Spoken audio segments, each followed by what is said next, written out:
Good evening and welcome. Tonight we step into a world where grief clings to the air like a heavy perfume, where shadows move just a little too close, and where a secret stirs beneath the surface, waiting to rise. If you find this summary helpful, don't forget to like this video, subscribe to Novel Whisper Official, and comment below the title of the novel you'd like us to summarize next.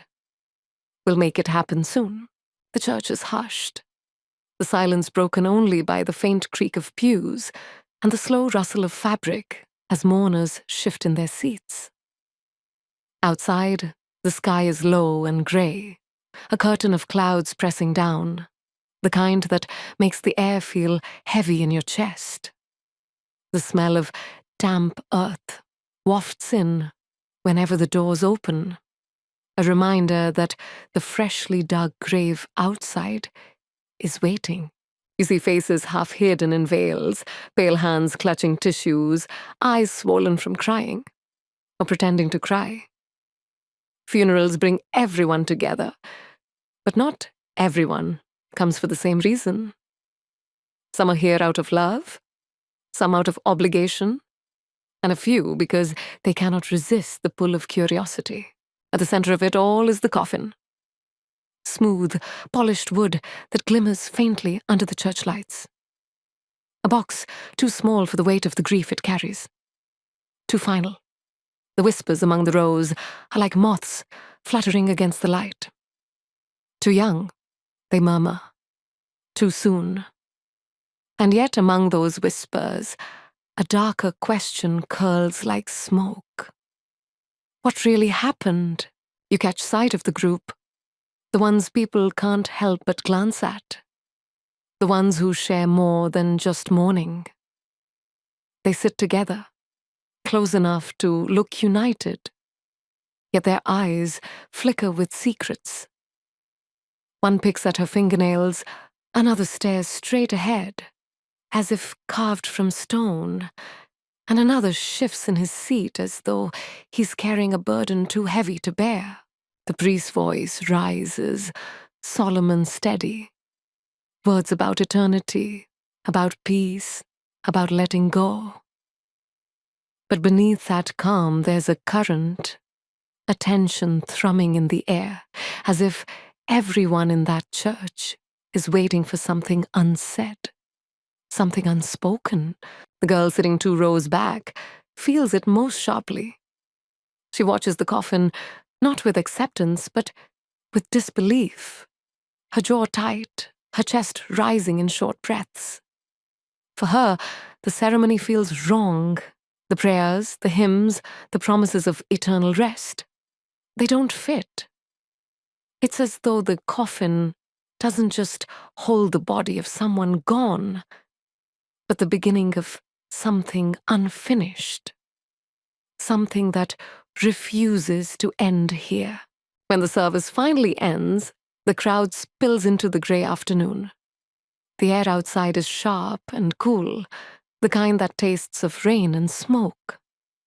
The coffin is lowered, ropes sliding against gloved hands, the hollow thud of earth striking wood echoing across the cemetery. Each sound feels heavier than the last, pressing down into silence. And then, like a spark in dry tinder, someone whispers, "The dare." A reckless voice in the wind, half laughing, half challenging, as though grief and danger belong in the same breath. A game to test the boundaries of fear, to cross a line that should never be crossed. It passes among the group in glances and raised eyebrows, in half smiles that hide trembling nerves. It's the kind of dare that should fade into the chill of the afternoon, dismissed with a shake of the head and a bitter laugh. But it doesn't. It lingers. It takes root. The coffin lies in the earth. The mourners drift away, and the group is left staring at one another with a spark of something dangerous in their eyes. The kind of spark that can light a fire no one is prepared to control. And so the storm begins, not with thunder or lightning, but with a whisper in the graveyard, a promise that tonight will not be like any other night. The cemetery is nearly empty now, its headstones jutting like broken teeth against the dull sky. The group lingers at the edge, their shoes sinking slightly into the damp earth. The dare hangs in the air, heavier than the clouds above them, daring someone, anyone, to take it seriously. At first, there's laughter, thin and nervous.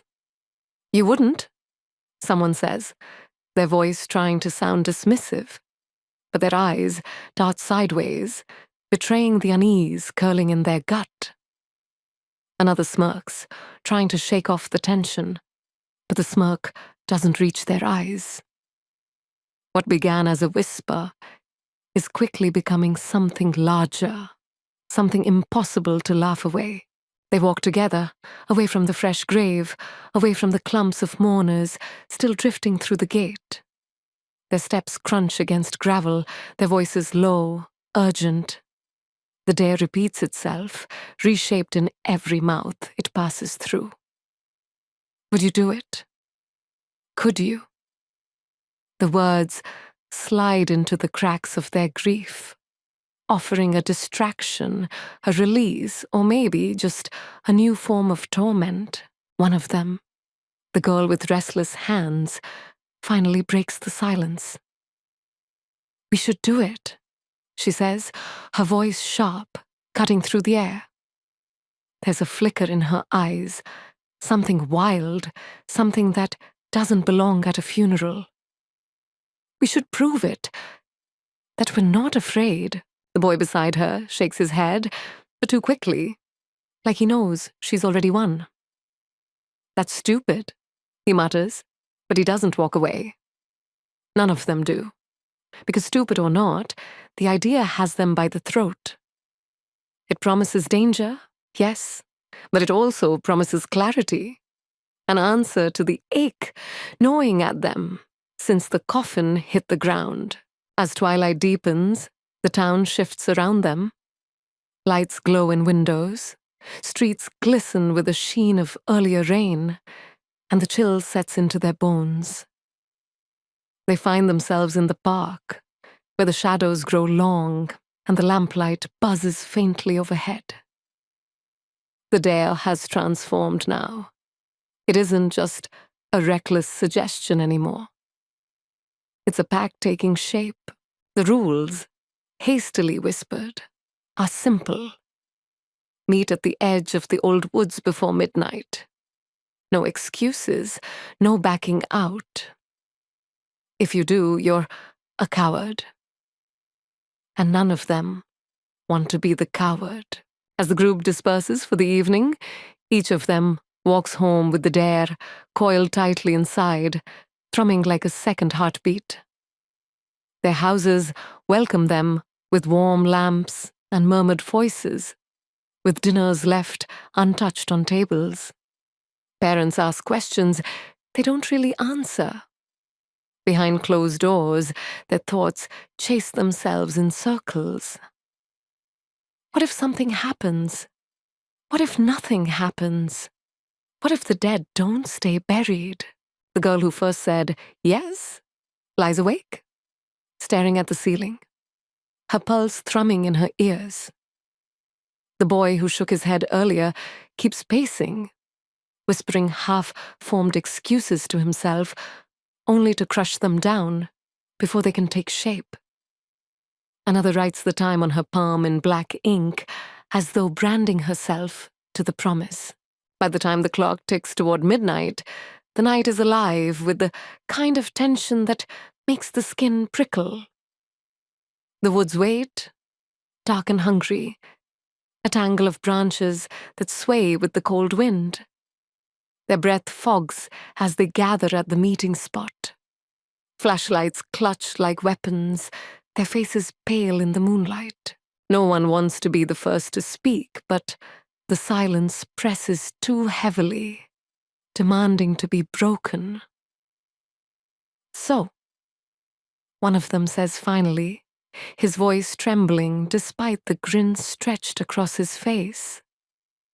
Who's ready to meet the dead? And in that instant, the dare stops being a game. It becomes a contract written in fear, binding them together, pulling them forward into a night they will never escape unchanged. The forest swallows them whole, branches knot overhead, blotting out the silver glow of the moon, and the air feels damp, heavy with the smell of soil and moss. Their flashlights cut narrow beams through the darkness, shaky circles of light that tremble with every nervous hand. The woods are quiet, too quiet.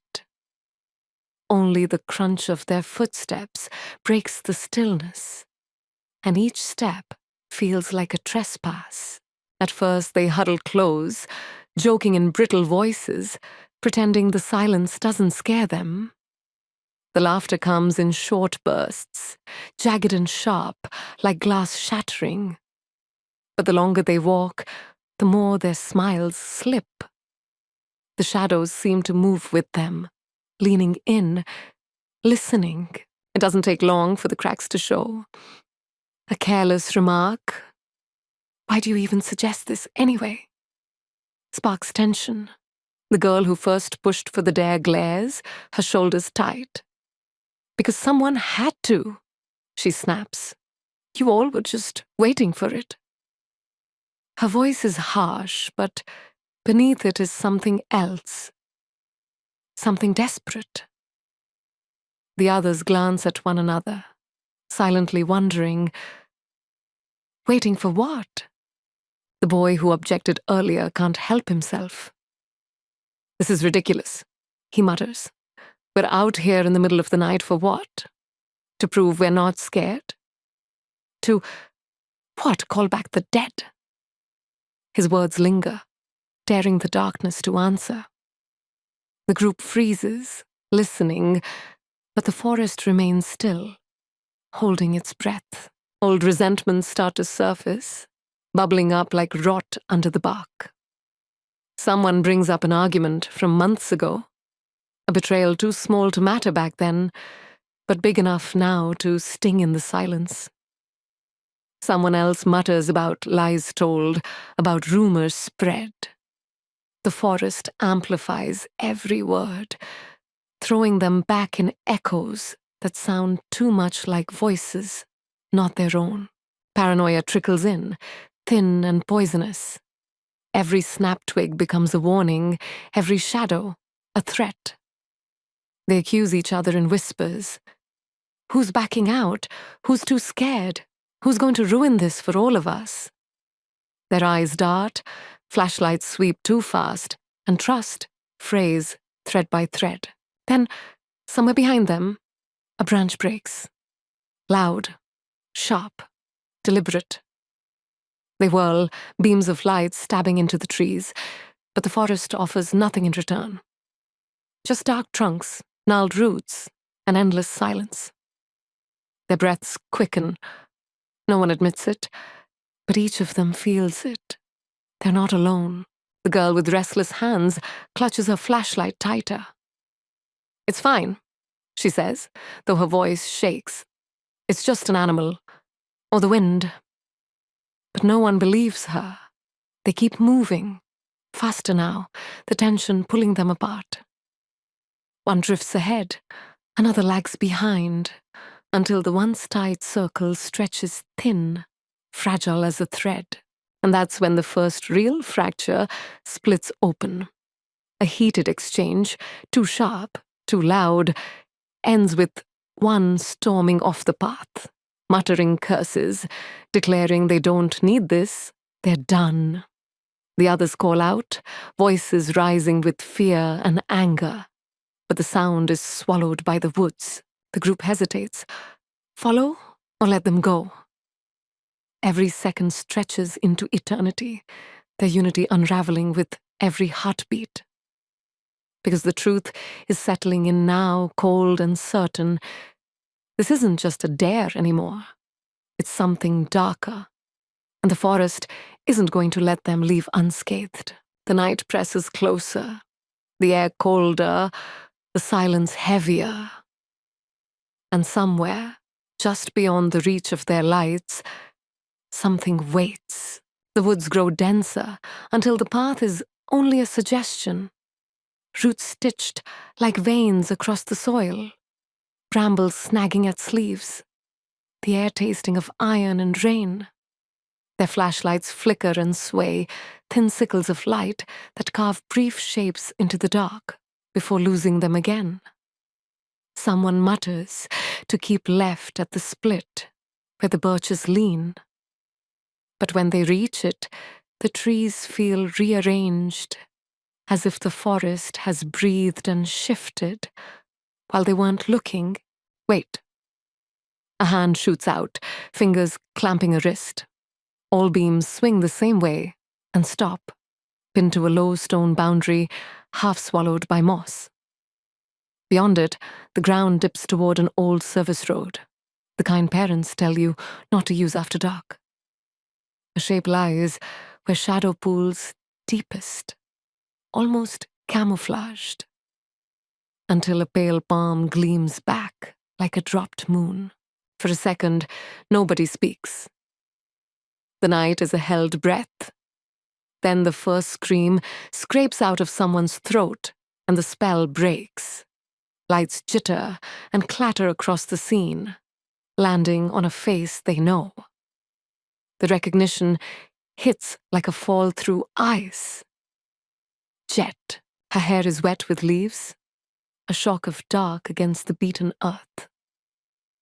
There's blood at her temple, thin and already tacky, tracing a crooked river into her hairline. Her eyes are open, but unfixed, catching light without returning it.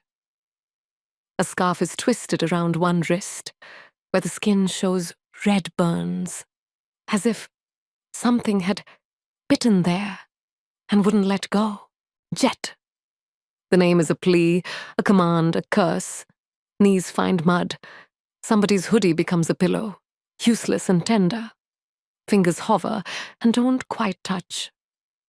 She's breathing, a voice says, doubtful, listening, terrified of the answer. There's a flutter at her throat, too slow, too fragile, like a bird collapsing in a cupped hand. Phones appear, stuttering cold light. A thumb misses the emergency icon twice, then finds it, then words tumble into the dark. Yes. In the woods off Mill Road, yes, she's unconscious, she's bleeding. Please.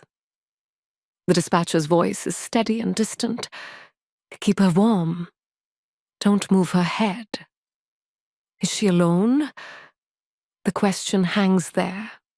A flashlight sweeps the trees again, as if the intruder might still be leaning against a trunk, smiling. Nothing answers but wind. Siren song grows out of the distance, threads through the branches, becomes red and blue, pulsing between trunks like the heartbeat of something larger than them. Paramedics kneel, their competence a kind of violence that rearranges the scene quickly. A collar goes around Jet's neck. Her name is asked and answered by silence. An oxygen mask becomes a ghost's mouth pressed to her face. When the stretcher lifts, her arm rolls, and for a moment, those open eyes find the sky. A sound leaves her then, half breath, half word, that no one can catch. Later, the hospital is all hard light and antiseptic clarity. Vibrations of vending machines, nurses' shoes, whispering. A clock coughs out seconds with brutal efficiency. They sit under it, with hands clenched between their knees, mud drying to a dark map on their shins. A doctor arrives with a chart held like a shield. Her voice has a careful gentleness that feels like being ushered to a cliff's edge. A severe traumatic brain injury, she says, and pulls a constellation of images onto a screen. Slices of a skull, where a shadow blooms like ink dropped into water. There's a dissection here, an arterial tear. We're worried about an aneurysm. It could rupture within days. That word, days, lands with a definitive weight, like soil on wood. There's a surgery? There's always a surgery. It is possible, it is complex, it is high risk. And the doctor keeps using the kind of language that builds fences around hope with legal pickets. There's a chance, she says, but it is a very long night to walk through. When Jet wakes, she surfaces by degrees, as if climbing stairs underwater. The world arrives in pieces. The rasp of linen, the tang of disinfectant on the back of the tongue, a too bright square of window, a pane that is not a single point, but a chorus. Some voices high, some low, all of them insistent. She blinks and her face leans into the frame of her sight. Freckled, stubborn, with eyes that refuse to leave hers. Billy, hey, he says, the word catching then steadying. You're here. She tries to speak and finds her mouth full of gravel. He presses a straw to her lips. Water is a miracle and a threat at once. A nurse checks the drip, the monitors, the fragile rhythm on a screen that keeps making tiny mountains and valleys, proof of a body that has not surrendered. When the doctor returns, Billy stands taller than he feels, like he can grow big enough to catch this outcome in his hands and hold it still. The explanation unfolds again, this time addressed to the eyes in the bed. The aneurysm is a fuse burning toward the dark. They don't know how long the fuse is. A week, maybe less, maybe a little more. They talk about what can be done. They talk about chances. Jet listens. Her face is a strange mix of pallor and heat, as if the body is arguing with itself. She asks good questions in a voice that is careful and unafraid. The way you speak when you're trying not to scare a skittish animal. In another life, that tone would belong to her in court or at a conference table. She would have used it to dismantle. Now she uses it to understand what remains of the future. When the doctor leaves behind a stack of consent forms, like small gravestones of paper, the room eases into a silence that feels personal. Machines hum. Billy's hand finds the rail and grips it until his knuckles bleach. We do the surgery, he says. We throw everything at it. You don't. His voice snags and tears. You don't let go. Jet's gaze drifts to the window, where the day is a clean sheet being pulled over the town. She sees it then, the shortness of the line from here to the edge. Not conceptually, physically. A thread she could almost pluck with her fingers. She follows it back to the night, to the unseen face in the dark, to the sudden, violent light in her head. The worst thing isn't the pain. It's the sentence of not knowing. No, she says quietly. The word is terrifying in its calm. Not yet. She swallows. The effort is visible. If these are the days I have, I won't spend them asleep under a knife. I want them. Billy stares at her like she's stepped off a rooftop and hasn't started falling. Jet, I will not die with a question mark, she says. I need to finish something. Her mouth curves, not into a smile, but into an oath. I'm going to find who did this. He laughs, but only because there's nowhere else for the sound to go. You're going to, what? Play detective. Now, I'm going to solve my own murder. She says it as if it's already written, as if it's a plan she made years ago and only now remembered to carry out. The room rearranges itself around that sentence. The monitors still blink. The IV still ticks its slow alchemy into her veins. The sun still inches across the window. But the air is different. Billy feels it as a current drawing them out of the bed, out of the ward, back through the trees, to the place where the path bent, and the night held its breath. Then we do it together, he says finally, the words landing with the weight of a promise. You tell me what you need. What she needs. The clothes she wore, the route she took, the messages on her phone, the hours before the woods. The story of Halloween as the town tells it. The warm porches and lit pumpkins. The line for drinks at the bar, the way laughter turns mean at 2 a.m. The locked doors that aren't as locked as people think. The map of a place that looks pretty in postcards and knows how to bury what doesn't fit the frame. After visiting hours, the hospital spits Billy back onto the sidewalk, and the town greets him with crisp leaves scritching along the curb and the yellow eyes of street lamps. Woodstock looks harmless under its tasteful wealth.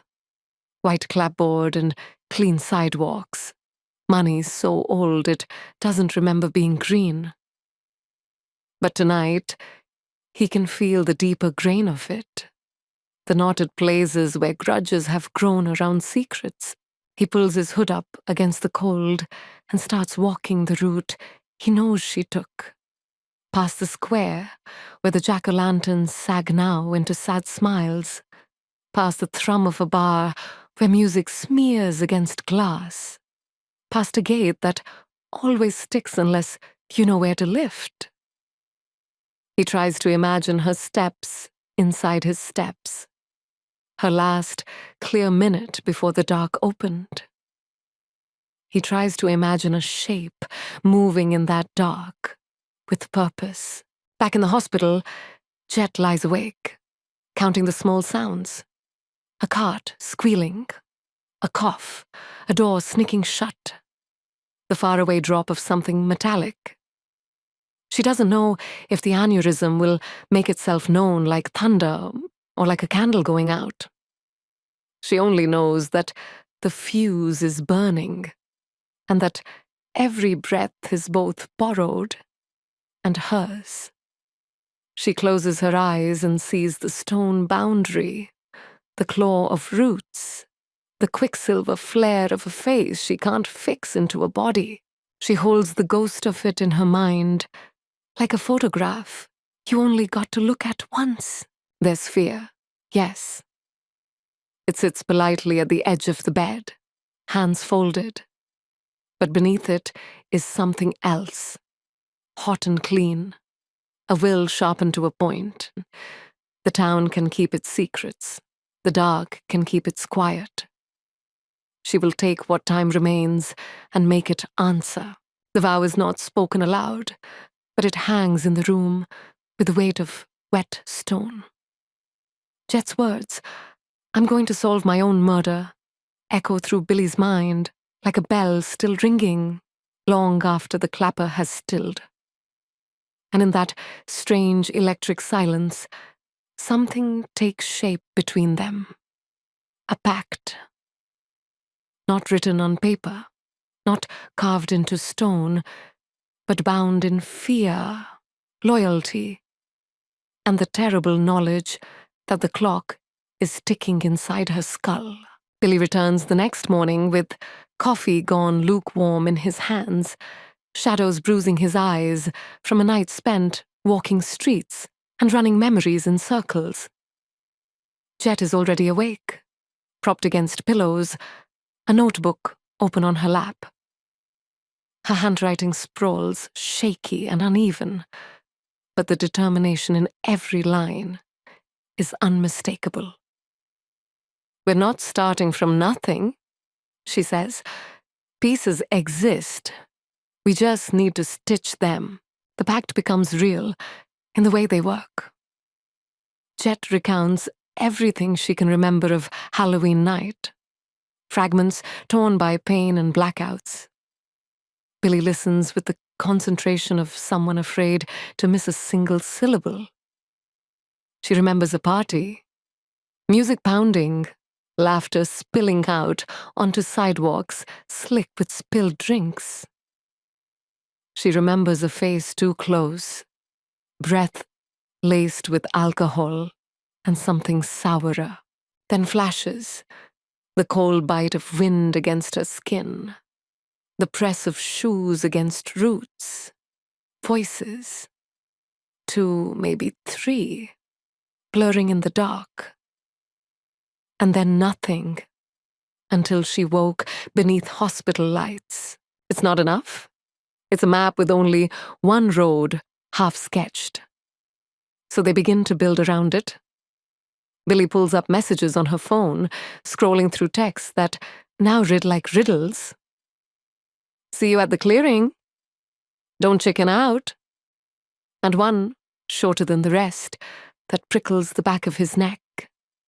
"You'll regret this." Jet stares at the words, lips parted, trying to force recognition where none will come. The day moves in pulses.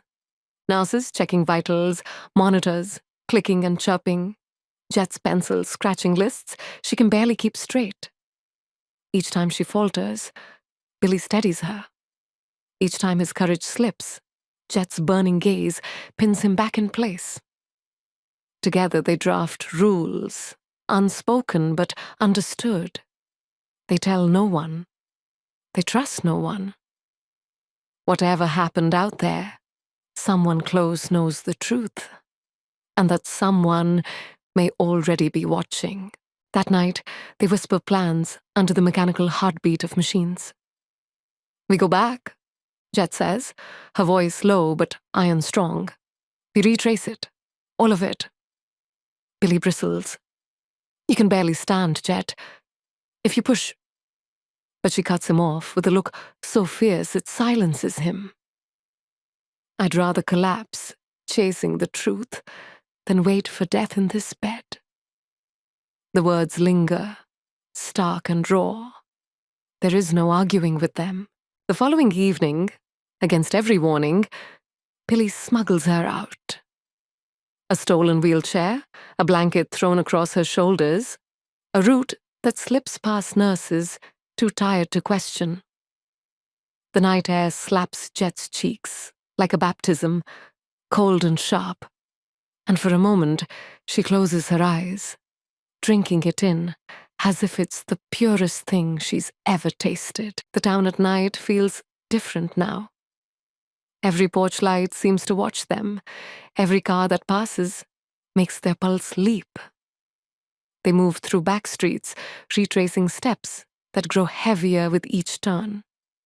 Past the square, where Halloween decorations sag now into decay. Past the alley behind the bar, sticky with old beer. Past the corner, where Jet remembers a hand gripping her arm. Each place is both ordinary and poisoned. Familiar yet wrong. At the edge of the woods, they stop. The trees loom like sentinels, skeletal branches clawing at the dark sky. Jet grips the wheels of her chair until her knuckles blanch. "Here," she whispers. Her voice trembles, not from fear, but from memory rising like bile. "This is where I left them. This is where I went in." Billy shines the flashlight into the trees, and the path yawns open like a throat. For a long moment, neither moves. Then Jet inhales sharply and nods. Together, they cross the threshold, back into the place where the dare was born, back into the heart of what broke. The forest seems to recognize them. its silence folding around their breaths, its shadows leaning closer. Every step creaks like a secret. And though they've promised to keep their silence, to tell no one, both of them feel it. The woods are listening, and somewhere inside, the truth is waiting to be found, waiting to be found, waiting to be found, waiting to be found, waiting to... The woods do not welcome them back. Every branch seems to creak in warning. Every gust of wind feels like a whisper across the back of the neck. The path swallows the beam of Billy's flashlight, drinking it down to a dim coin that trembles in his hand. He parks the wheelchair just inside the tree line. There's no way it will roll over roots this thick, and slips his arm under Jet's, letting her lean her weight into him in short, stubborn bursts. They move slowly, counting breaths like steps. Damp earth gives underfoot and exhales the smell of rain and iron. The canopy closes until moonlight becomes a rumor. Jet stops at a place the path kinks left, where a low wall of stones sags into moss. She touches one, then another, fingers gliding across the rough, cold surfaces, like they're braille. "Here," she murmurs. Her voice is softer than the leaves. "This is where I dropped." Billy lifts the light. The scene reassembles as if it's been waiting. The sloped bank into an old service road, a snarl of brambles, bark scarred at shoulder height, where someone, hit hard. Jet kneels, slow and deliberate, palm hovering over the ground. There are flecks of something dark and brittle on a flat stone, fused to it by time and weather. She doesn't need the word for it. Her body knows before her mind does. The world tightens, a belt pulled one more notch. Jet's vision pulses, bright, then dim, then bright again, as if someone is fiddling with a hospital dimmer, only she can see. For a second, she hears a beep that isn't there, thin and regular, the ghost of a monitor stitched to the silence. She inhales, tastes metal, and the breath unlocks a flash. Roots underfoot, a hand on her jaw, calloused and too sure, keys or charms jingling against a wrist. Breath that smells like mint gum and something chemical, sharp enough to sting. The moment stutters and breaks. "Jet?" Billy's voice finds her from a few feet away, careful, trying not to spook whatever she's coaxing into focus. She nods once, still here, and keeps scanning. The light picks out an imprint in the bank's soft skin. A partial tread, diamonds and bars, the heel worn on one edge. She angles the flashlight, memorizing the pattern the way you memorize a face. Near the base of a hawthorn, something glints. Billy fishes it out with the corner of his sleeve. A small silver charm, a moth with filigree wings, dangles from a broken loop. He holds it up. It turns slowly, catching the light, delicate as a secret. "That's not mine," Jet says. She knows it the way you know your own voice. They cast wider circles with the light. A smear on the bark where resin has trapped glitter and lint. A shred of dark fabric snagged on a thorn, thick enough to belong to a coat. The thin, papery cylinder of a clove cigarette butt, gone soft with rain. The filter pinched flat by teeth. Billy bags each in a ziplock he pulled from his pocket with a sheepish shrug. He doesn't bother to explain. This isn't new to him. Saving scraps, hoarding maybes, it's what you do when you don't know which thing will matter yet. A chirrup of digital sound skitters through the trees. Both of them freeze. The noise hiccups again, warped, too slow, like a recording played back underwater. And Jet's head snaps toward it, as if pulled by a string. Billy follows the sound to a shallow dip, where leaves have gathered into a damp nest. He scoops, grimacing as cold sludge slides between his fingers, and comes up with a phone. Not Jet's. The case is clear, with pressed daisies trapped inside. One corner, spiderwebbed with cracks. The screen shivers to life, then dies, then shivers again, stuck in a loop of trying to breathe. He wipes it against his sleeve until the daisy petals show bright. Jet watches his hands like a hawk. "Try the side button," she says, and he does. And for a second, the lock screen flares. A photo, half obscured by grime. A group shot, arm length and grinning, costumes and smeared glitter from Halloween. The faces are there and not there, distended by water and shiver. Jet leans in. She knows those shoulders, that jawline, a fuzzy cat ear headband perched on hair she could pick out anywhere in a crowd. The screen blacks. Billy tries again. This time, a notification forces its way through. One new voice memo, timestamped the night of the party. The phone, desperate and half drowned, tries to play it by itself. The audio stutters, 2 seconds of static, a pop, the husk of leaves underfoot, and then a voice close to the microphone, too close. Jet's name, said the way you say it when you want someone to look at you now. Another voice overlaps it, lower, trying to sound joking and not getting there. "Don't! Just hold her still." A third voice, breathy with adrenaline. "She's fine, it's just..." The file collapses into digital snow. Jet's heart climbs into her throat. The words rattle the bones of the clearing. She grips Billy's sleeve until she feels his tendons under skin. "Play it again." She breathes.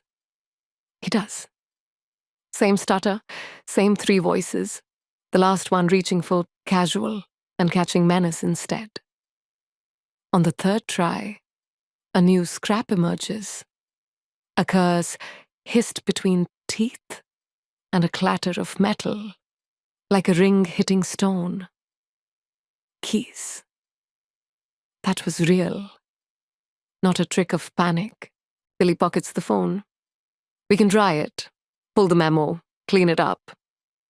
He's already building to the next step, because the only way through terror is a to-do list. Jet nods, but her attention has slid sideways. She's staring at the gouges in the hawthorn's bark, measuring them with her gaze. She steps forward, sets her shoulder against the scar. The alignment is too perfect. The tree remembers the shape of her, Billy. Her voice is far away. "He pressed me here." The woods answer with wind. Leaves stick together, dry applause. From somewhere deep, an owl asks a question she can't translate. Jet closes her eyes. The beeping that isn't there returns, faster now, and a pressure climbs behind her right eye like a tide trying to breach a wall. The ground tilts and she tilts with it. The night goes grainy around the edges, as if someone has turned down the resolution on reality. Billy catches her before gravity does. For a heartbeat, he feels the lightness of her. How easy it would be to carry her if the world were not the weight it is. He eases her back to the stone, breath skidding. "We're done?" he says. Because sometimes a decision is a dam you build with your voice. "We have enough. We go home now." Jet nods, but doesn't move yet. Something else is tugging at the corner of her mind, a thread she can't see but feels sliding under her fingers. She opens her eyes. The moth charm glints from his pocket like a wink. "Wait," she whispers. She scans the ground again, slower, willing her brain to make the jump, and it does. The charm isn't any moth. The bottom wing is nicked, a tiny crescent missing. She's seen that absence before.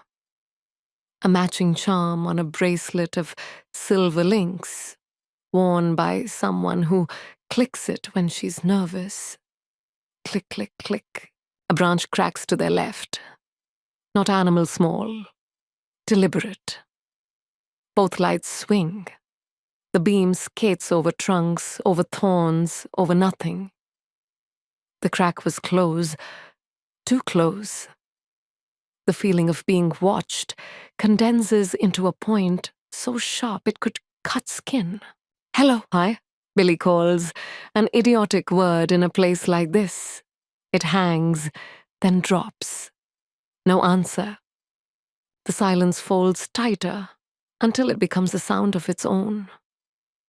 Jet and Billy stand inside it, listening to their own breath, their own pulse. Jet wants to say, "I know you're there," but she doesn't. She pushes off the stone instead, nods toward the path, and they start back the way they came. Faster this time. Roots snagging, breath clouding, the moth charm a cold coin in Billy's pocket. At the edge of the trees, the world widens. The wheelchair waits where they left it, a dark outline against lighter dark. Billy lowers her into it, hands sure even as they shake. They don't speak until asphalt finds their wheels and street lamps lay their steady coins of light at measured intervals, like logic returning. "What did you see?" he asks finally. Jet keeps her eyes on the road. The pressure in her skull has eased to a dull shore break. "Not see?" she says. "Hear." She taps her temple, and smell, and remember. A pause. "And I felt the tree remember me back." He ought to argue with that, to tug her toward words with fewer edges. He doesn't. "The charm?" he asks. "A bracelet," she says. "Silver links, worn enough that the moth catches on sweaters. She clicks it when she lies." Jet's mouth twists. We know someone who does that. The name doesn't need saying. It sits between them anyway. The shape of a person built from habits and half-remembered conversations. If it's her, it means one thing. If it isn't, it means something worse. Someone is wearing her tells like a mask. Back in the hospital, dried leaves flake off their shoes in a trail they don't notice. Billy lines the finds on Jet's rolling tray. A charm, a shred of fabric, a cigarette butt in a bag, a phone blinking faintly, like a firefly on its last blink. The room smells like antiseptic and outside. Jet looks at the array the way soldiers look at maps. "Tomorrow," Billy says, already scrolling through repair tutorials and audio forensics threads. "I can get the memo off this, boost the voices, and the tread. There's a site where we can match patterns to brands." Jet picks up the moth. It swings and sets, swings and sets. A tiny pendulum, counting out a smaller time than the one in her head. "Tomorrow," she agrees. Then softer, "If I have one." She doesn't say it to be cruel to him or dramatic for herself. It is simply true. The fuse is still burning. He rests his hand on the bed rail, and she rests hers on top of it. The touch is brief, but rooted. Outside, night changes, shifts with itself. Somewhere, deep in the trees, a foot that had no business being there steps carefully back onto the old road and heads the other way, carrying with it a ringed set of keys and the quiet music of silver links clicking against a wrist. Jet closes her eyes, and the clearing comes back to her. The scarred bark, the stone with its iron freckles, the invisible geometry of how a body falls. The living and the soon-to-die occupy the same square of air. For a beat, they are both present, overlapping like slides on a lightbox. She breathes into that overlap until it thins, then lets it go. When she opens her eyes, the plan is clearer than the fear. They have echoes. Tomorrow, they will make them speak. Morning arrives pale and uncertain, as if the sun itself hesitates to rise over Woodstock. Jet hasn't slept. Her mind kept rewinding that voice memo. The 3 voices tangled in static, one saying her name, one urging to hold her down, one insisting she was fine. Each replay in her head only sharpens the wrongness, the jagged edge of betrayal pressing closer. Billy comes in with a backpack bulging against its seams. He empties it onto the hospital table. An old laptop, cables knotted like veins, a cracked pair of headphones. He's already wired with caffeine and tension. "We pull the audio clean," he says, more to himself than to her. We slow it down, strip the noise, separate the channels. Jet watches him set up, her body fragile against the pillows, but her eyes cut sharp. She's learning to live with this duality, the weakness that drags her limbs down and the fire that refuses to be put out. "Billy," she says quietly, "once we hear it clearly, it'll be one of them." She doesn't say which them. She doesn't need to. They both know the circle is too small, the suspects too close. The program hums, bars of green and yellow crawling across the screen. He plays it back. Static scratches like claws. Then, Jet. The name clearer this time, spoken with urgency, almost panic. Another voice. "Hold her still." And then that third, the one that makes Jet's skin crawl. "She's fine, it's just..." The words crumble again into nothing. Billy scrubs back, slows the pitch, filters the hum. The third voice grows clearer, male, the edges of laughter forced and brittle. Jet stiffens. She knows that tone. She has heard it at parties, in hallways, the way someone tries to downplay a bruise with a grin. Her pulse races, monitors beside her, ticking faster. "It's him," she whispers. The name doesn't leave her lips, but Billy sees it in her eyes. The truth shifts the room. The fluorescent lights hum louder. The air feels thinner. With a single recognition, trust detonates. If he was there, if his voice was on that recording, then everything since the funeral has been a lie stitched with friendly smiles. Billy slams the laptop shut, the sound too loud in the small room. "We can't go to the police yet," he says. "Not with scraps. They'll ask why you didn't report it sooner, why you were in the woods again. They'll spin it. We need more." Jet nods slowly, but her thoughts spiral. The others. Every laugh, every side glance at the funeral now replays in her mind with a different tint. She pictures them whispering, spinning stories, agreeing to the silence that trapped her in a hospital bed. The pact they made wasn't hers alone. It was theirs too. That afternoon, 2 of them visit. They bring flowers, bright chrysanthemums that feel garish under the sterile light. They ask questions in voices too careful, like tiptoeing across glass. "How are you feeling?" Do you remember anything? Jet smiles faintly, answers politely. But inside, her suspicion sharpens like a blade. She notices the bracelet, silver links, the moth charm now missing from its chain. The girl fidgets, clicks it once, twice, then catches herself, pulling her sleeve down. Jet doesn't react, not outwardly. She files it away. As soon as they leave, she turns to Billy. They know, she says. Her voice is flat, steady. They all know something. That's why they're circling me. To see what I remember, to check if the dead girl can speak. Billy paces, fists knotted in his hoodie pocket. So what do we do? Call them out? Wait for another slip? Jet shakes her head. Her vision blurs for a moment, the aneurysm's silent reminder that time is not a luxury.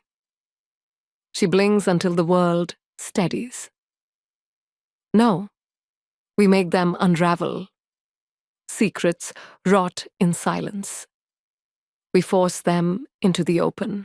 The plan crystallizes between them.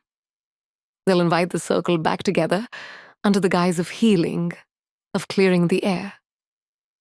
They'll speak as though the dare was still only a rumor, still buried.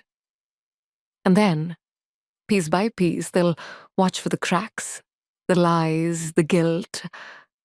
Jet may not have much time left, but she will use every breath to pull the truth into daylight.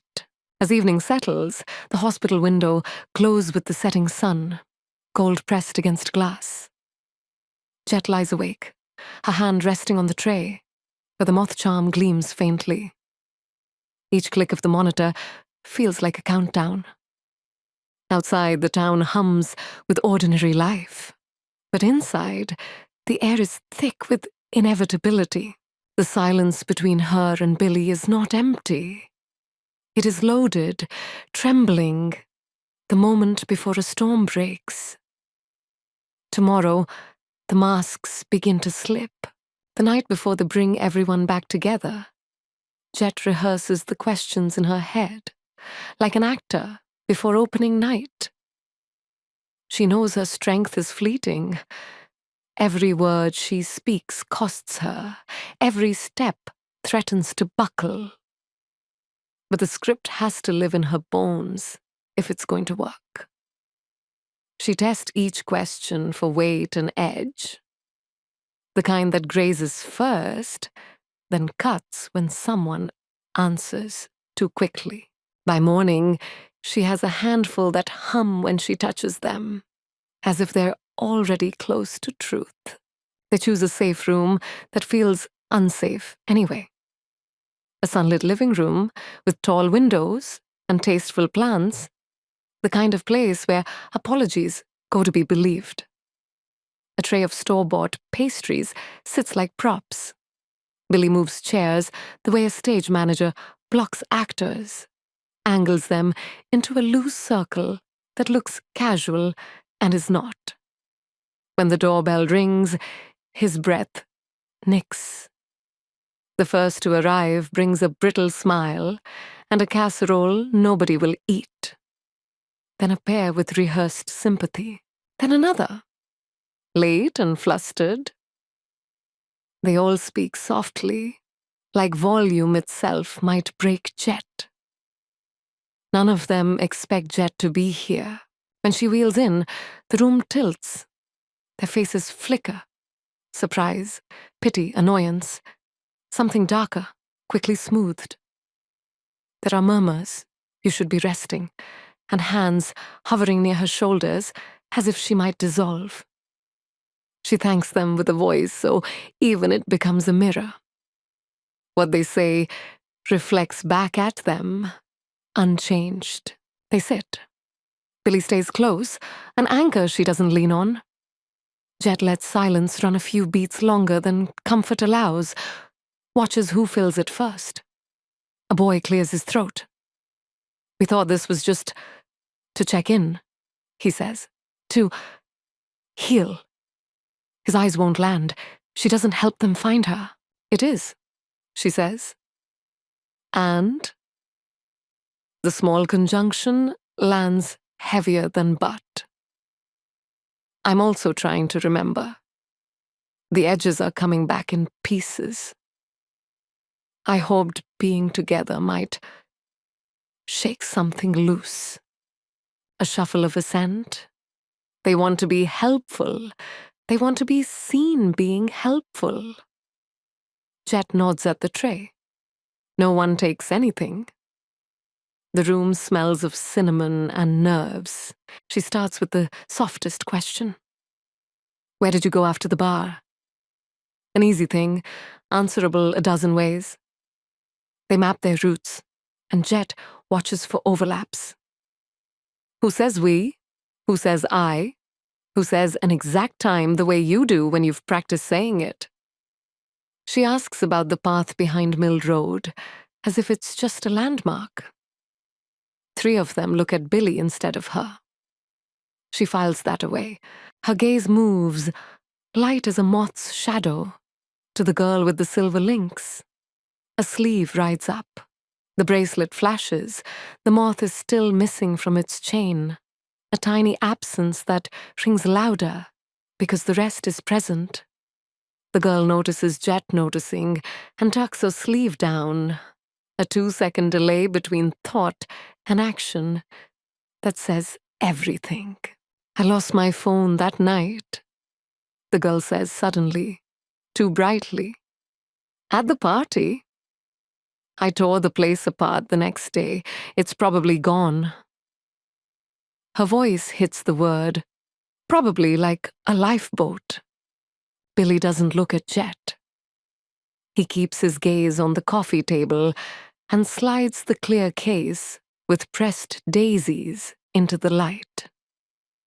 The room goes very still, like a rabbit holding its breath. Found on the old service road, he says, near the hawthorn. The girl's face opens and shuts. Too many expressions try to rush through the doorway at once. Relief at seeing the phone, dread that it's not still lost, anger at it for coming back. That's not, she starts, then swallows. I mean, everyone has that case. Everyone? Jet asks softly, like she's never heard of everyone. With that chip in the corner. With the daisy whose petal is caught under the plastic, like it tried to escape. She turns the phone so it catches light. The floor shows itself. A perfect imperfection. A boy shifts. Look, we're here because we care, he says, his tone doing that slow condescension that tries to sound like concern. We all had too much to drink. We all said stupid things. It doesn't mean I remember the hawthorn, Jet says, not looking at him. I remember bark at shoulder height and resin with glitter stuck in it. I remember a ring of keys hitting stone.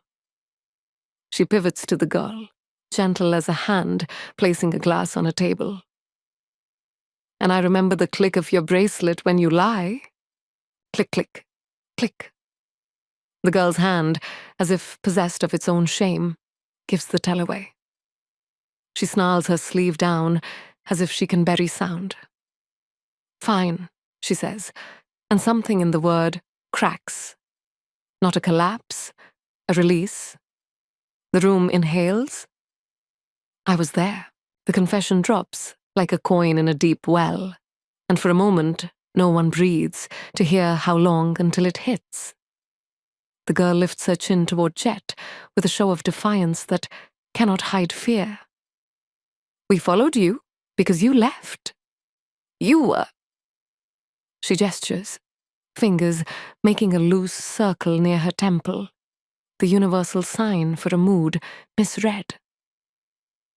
You said you wanted to prove you weren't scared. You dared us back. I didn't, Jet says. Not defensive, A correction as flat as a ruler. You did. The boy leans forward, relieved to find a script. You were egging it on. Everyone was. It was Halloween. It was a joke. His smile is the wrong shape for his face. You're fine. Billy's chair ticks on the hardwood. Say that again, he says, very mildly. The boy doesn't. The girl keeps talking because silence will drown her. When you fell, we tried to get you up. You were breathing. You were heavy. He said to hold you still, that you were going to hurt yourself worse if you thrashed. He said he knew first aid. He, Jet repeats. The room shrinks around the pronoun. The girl's eyes skip to the boy and away. Her voice finds a whisper, then loses it. Shh. The name rips itself short, too sharp to swallow. A different boy across the circle says it for her, but not like a support, like a betrayal hastily offered to buy distance. Rory, there it is. The syllables hit the air with the force of a stripped wire. Jet doesn't flinch. She'd known the timbre on the memo, the joking edge that makes cruelty sound like banter. Hearing the name is still a cold water shock. Rory goes very, very still. It's the stillness of someone who has rehearsed what to do if a spotlight ever found him. Show empty hands, palms up, smile like the accusation is absurd and sad. Okay, he says, shrugging just enough to look human. I was there. We were all there. She tripped. She hit her head. We panicked. We were drunk. We carried her back to the road and we called, didn't we? He looks around for nods. He gets 1.5. The girl stares at her shoes. You took a voice memo, Billy says, pitching his voice conversational. Of a panic. For what? To post later? To laugh? Rory's mask wavers, then resets. I record everything, he says, like that's a personality trait. Bits for the podcast, ambient stuff, it's nothing. Hold her still, Jet says, letting the words sit between them where his were. Who said that? Rory smiles. Probably me. I did wilderness camp. You were flailing. I wasn't, Jet says, and the softness is gone now. Her eyes have the glassy focus of someone threading a needle in a moving car. I was held. Wrist burns, a scarf. Whose? The girl touches her own wrist unconsciously, then jerks her hand back as if she'd placed it on a stove. Mine, she whispers. I gave it to him. He said it would keep you from... He said...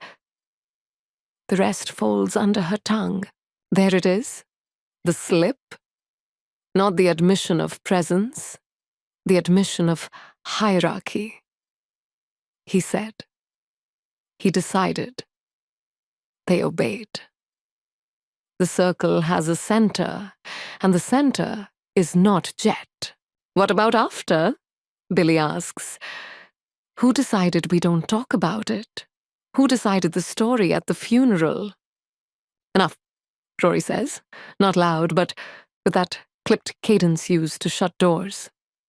It startles them by how quickly they obey. Again, center.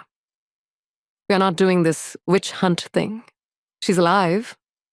He gestures to Jet like a salesman showcasing a product.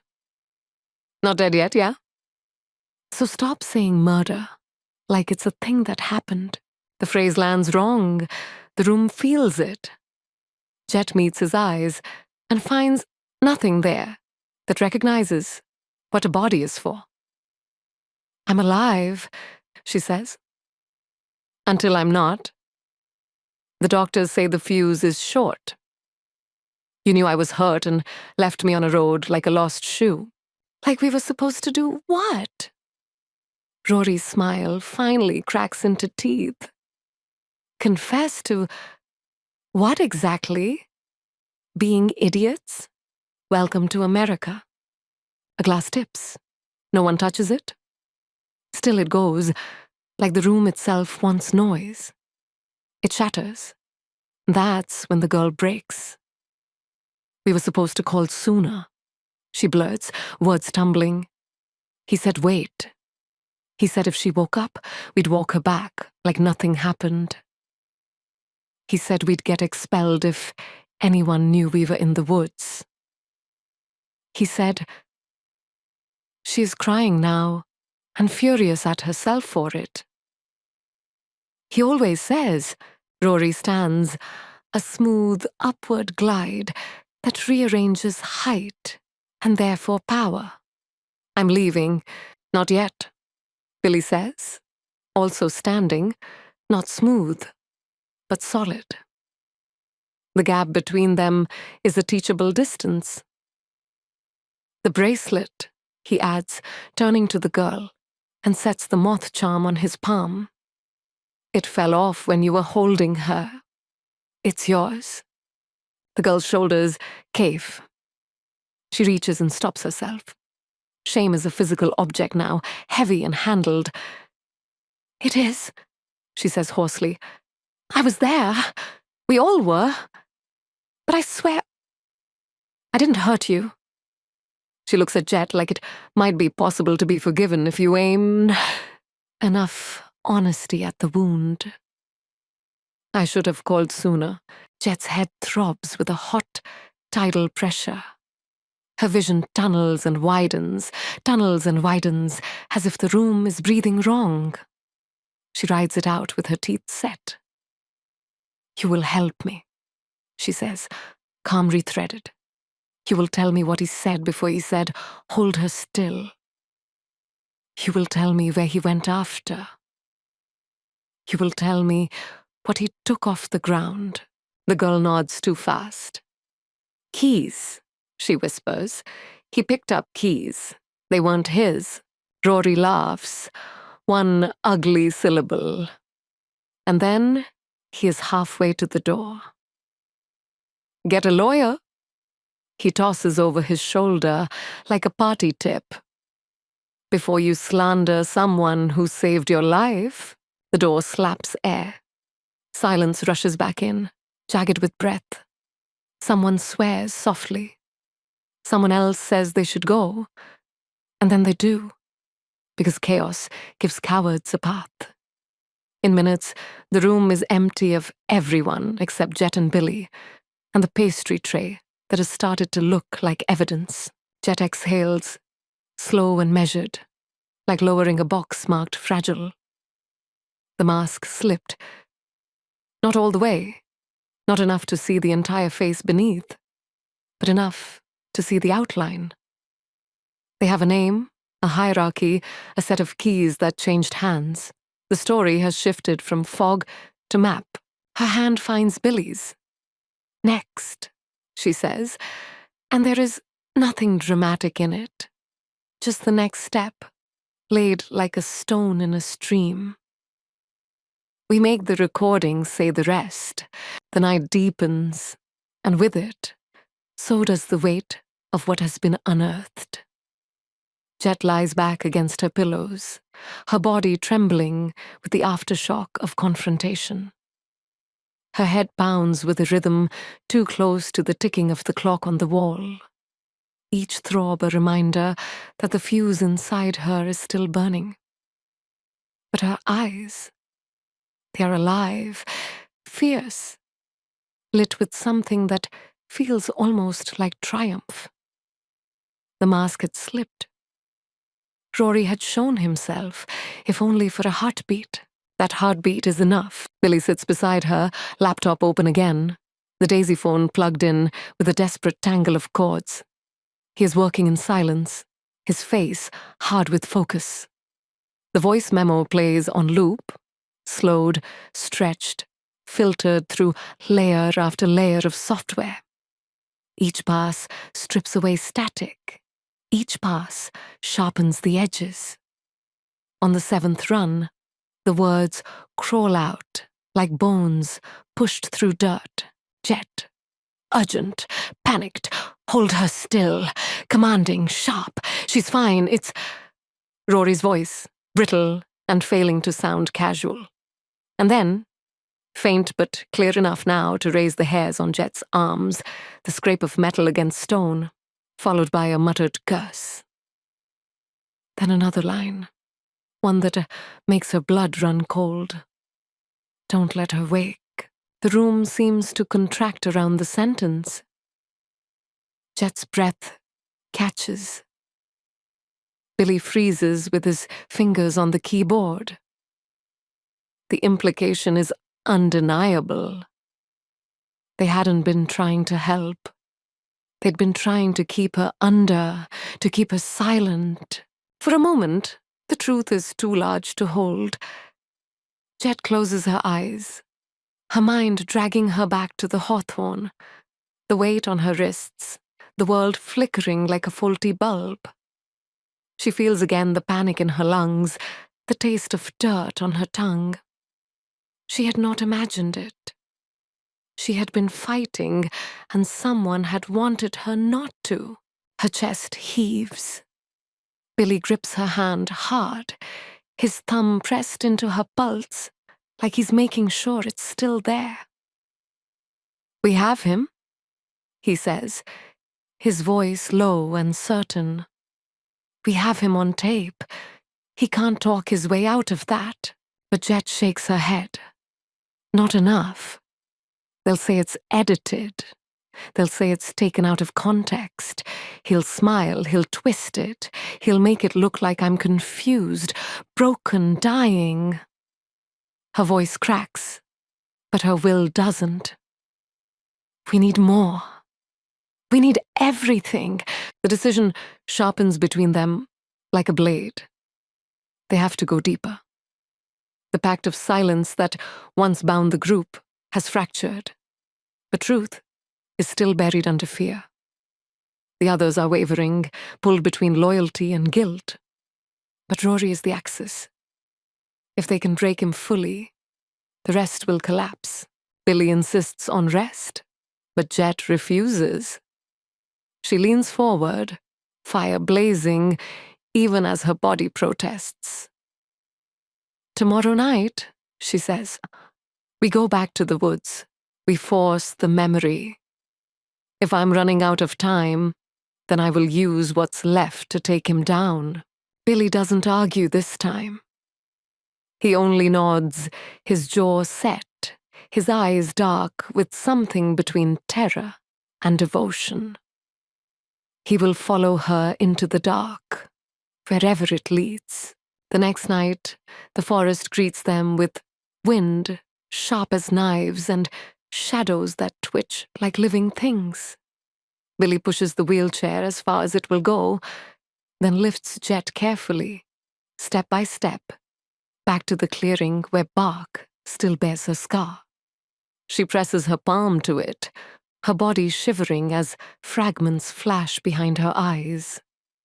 Laughter too close, breath sour with alcohol, the clamp of a scarf around her wrists. Rory's voice, low, cruel, in her ear. She gasps, choking on memory, and Billy steadies her. "Easy," he whispers. But the flood has begun. She sees their faces around her. Not strangers, but friends, people she trusted. Their hands pressing her down, their fear tangled with something darker. She remembers one leaning in, whispering words that had carved into her, even as consciousness slipped. "If you tell anyone, you'll wish you hadn't woken at all." Her eyes snap open. The forest is silent, waiting. Billy crouches in front of her, searching her face. "What did you see?" Her answer is a whisper, but it shakes the night. I saw them all, not just Rory. They all played a part, and now they're trapped in it with him. As if summoned, a twig snaps somewhere beyond the circle of their light. Then another. Billy whirls, flashlight beam darting between trunks. For a second, he swears he sees movement. The outline of a figure slipping deeper into the dark. Watching. Listening. The woods close in, colder, tighter. The reckoning has begun. Dawn leaks slowly into Woodstock. Pale and bloodless. The kind of light that doesn't warm anything so much as reveal it. Jet is sitting upright. Before the monitors register, she's awake. The night has etched fine salt lines at the corners of her mouth, but her eyes are steady. She has arranged the evidence on the rolling tray as if it were a shrine. The moth charm, the scrap of coat, the bagged clove butt, the daisy phone on a dish of rice like an offering. Billy zips a hoodie, shoulders squared. The world feels like a door about to open. They don't ask for permission. A nurse frowns when the wheelchair rolls by. Billy thanks her with a smile he doesn't feel and keeps pushing. The air outside is brittle. Every breath tastes like coin. The town is all quiet porches and dew-struck lawns. And then the houses thin, and the trees take over, and the path remembers their weight. At the clearing, the hawthorn stands with its wounded bark, a witness waiting to be sworn. Billy props the phone against the stone, checks the tiny recorder app again. Then again, he sets a portable speaker beside it, the size of a book, and pairs the device. We don't have to do it this way, he says, low. We do, Jet answers. Truth at night is a rumor. Truth at dawn is a fact. They have already baited the trap. Last night, Jet sent one message, group text, bland as milk. I'm remembering. Come to the path. Sunrise. We'll fix this together. Fix is a word people like. It implies damage that can be reversed. The first footstep disturbs the leaves before the sun clears the trees. Then another. Then the soft chorus of people trying to walk quietly. They come in ones and twos, sleep puffy, brittle with nerves, carrying thermoses like talismans. The girl with the silver links arrives with her sleeve tucked to her palm. A boy leans against a trunk like he owns it. Rory is last. He steps into the clearing with a smile that doesn't catch light, hands spread just enough to suggest harmlessness. Morning therapy, he says. Group share? No, Jet says. Group truth. She nods to Billy. The speaker wakes with a small chime, and the woods hears itself reflected. The crunch of leaves, the scrape of metal, a muttered curse. Jet, urgent, panicked. Hold her still, clipped, commanding. Rory's voice, forced light. She's fine. It's... And then the sentence that sours the air, now scrubbed clear of static, so even the birds seem to startle. Don't let her wake. No one moves. The silence afterward is not absence, but impact. The word wake hangs in it like a bell tone. Rory's face doesn't change much. There's a calculation, a flick behind his eyes, the way you watch a man count exits. That, he says pleasantly, is edited. It's not, Billy answers. He holds up the phone like a relic. It's yours. The girl with the bracelet has gone grey. She's swaying slightly, as if the ground has picked up a tide. You said wait, she whispers, her voice strangled in the weave of her scarf. You said she'd sober up? and we could laugh it off. You said if she woke up, she'd make it worse. Rory doesn't look at her. You're really going to do this, he says to Jet, almost admiring. When you're like this. He gestures, a little circle that tries to include the chair, the IV bruises, the slow beep she carries in her body. You don't remember half of it. I remember enough, Jet says. I remember bark under my cheek and a hand on my jaw and keys hitting stone. I remember your voice in my ear telling them not to let me wake. She points at the hawthorn scar. Stand there. He laughs and doesn't move. Then I will. Jet pushes herself to her feet. The world narrows and brightens at once. A pressure blooms behind her eye, like a flower with too many petals. Billy's hand is there, not restraining. Ready. She reaches the tree and fits her shoulder into the gouge.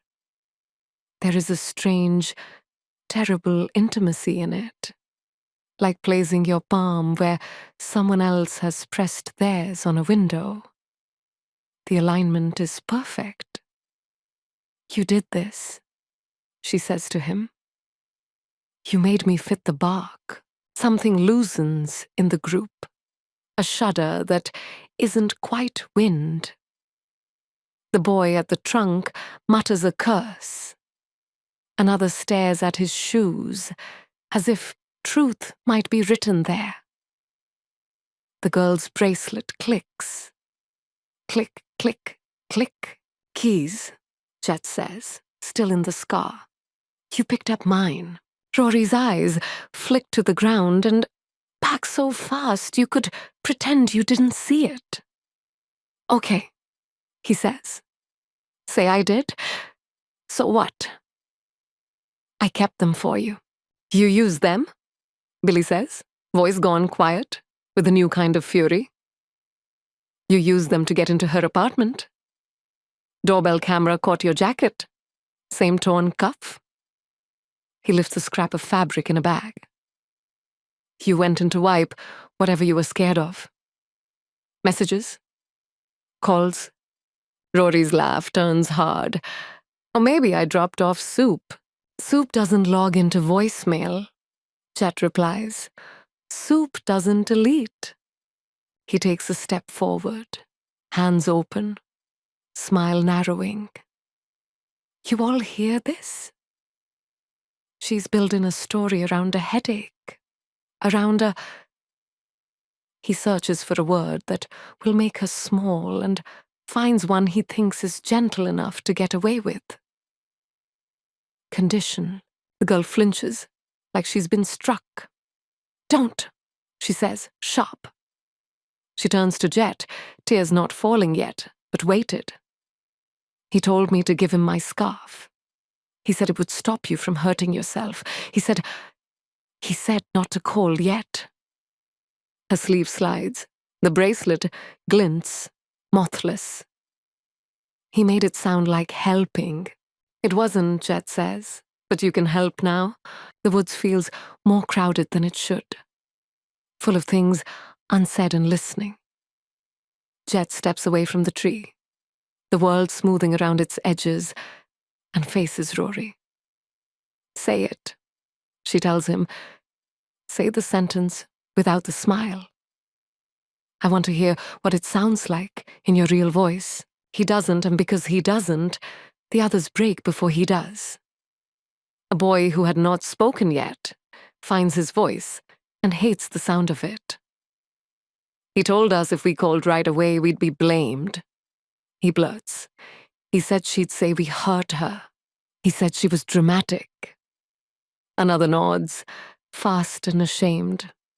He said we were protecting you from you. Rory's head turns just enough to mark each betrayal, like counting stones in a pocket. Something ugly and clean shows beneath the smile, the thing that has always been there, powering it. You're all very brave in daylight, he says softly. Where was this energy when she dared us into the woods. I didn't. Jet answers. And now her voice carries the dawn, thin, clear, unhypnotized. You did. You egged. You filmed. You decided. The phone on the stone hums, an incoming call. Billy doesn't pick up. The speaker, on a timer he set before they left the hospital, clicks, and a new audio file begins to play. Not the memo, a compilation. He's cut Rory's words from the house the day before. I record everything. Over the don't let her wake line. Over the girl's whispered mine when asked whose scarf. Over the clatter of keys. He's layered the hawthorn's silence under it like a bass line. Truth arranged. Rory goes still in a different way now. He understands this part. It's no longer about what happened. It's about who wins the narrative. He steps forward once, twice, the veneer gone, and in his eyes is a bright, cold thing that would press a palm to your mouth and call it care. Turn that off, he says. No, Billy answers. Rory moves. It's quick, practiced. A hand for the phone, a shoulder for Billy. He's not big enough to be a threat to both, but he's lived off other people, reflexively, getting out of the way. This time, they don't. Billy catches his wrist. The girl catches his sleeve. Another boy steps in and does not step back. The group that would not act in the dark acts in the light. For a moment, they are a human wall, not to protect him, but to stop him. Somewhere between the first shove and the second, Jet has already taken the next step. She reaches into her hoodie pocket and presses send on a message queued an hour ago.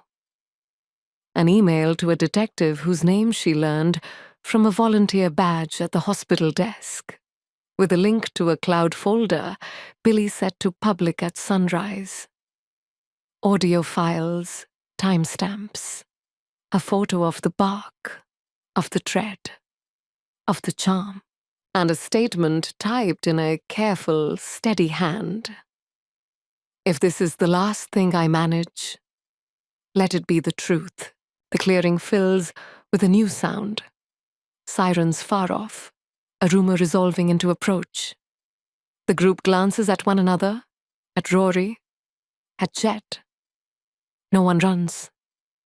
When the first cruiser noses into the service road, blue lights stitching themselves against the morning, she exhales for what feels like the first time since bark and stone with the whole world. Statements are messy. No confession lands elegantly. Rory's story splinters and reforms twice in 10 minutes. The girl cries and hiccups. One boy sits down on the ground, like gravity has changed its mind. The detective listens with the stillness of a nail. She plays the file, once, then again. The words come out the same way every time. By the time the clearing empties, the sun has climbed enough to make the dew steam off the leaves.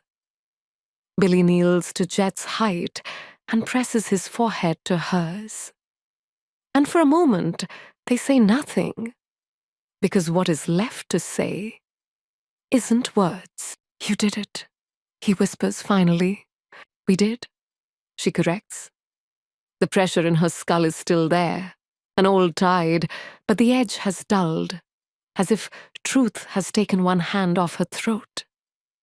She looks at the hawthorn, at the scar that matches her, and feels the strange, weightless relief of being correctly named by a place. Now I can sleep. Later, under hospital lights, the world grows soft at the edges. The doctor talks about windows of opportunity and risk, as if they are rooms you can step between if you choose your door with care. Jet listens, and this time she doesn't hear only fences around hope. She hears path. She signs. She threads Billy's fingers through hers and lets the gurney wheels translate her toward the bright square where hands will try.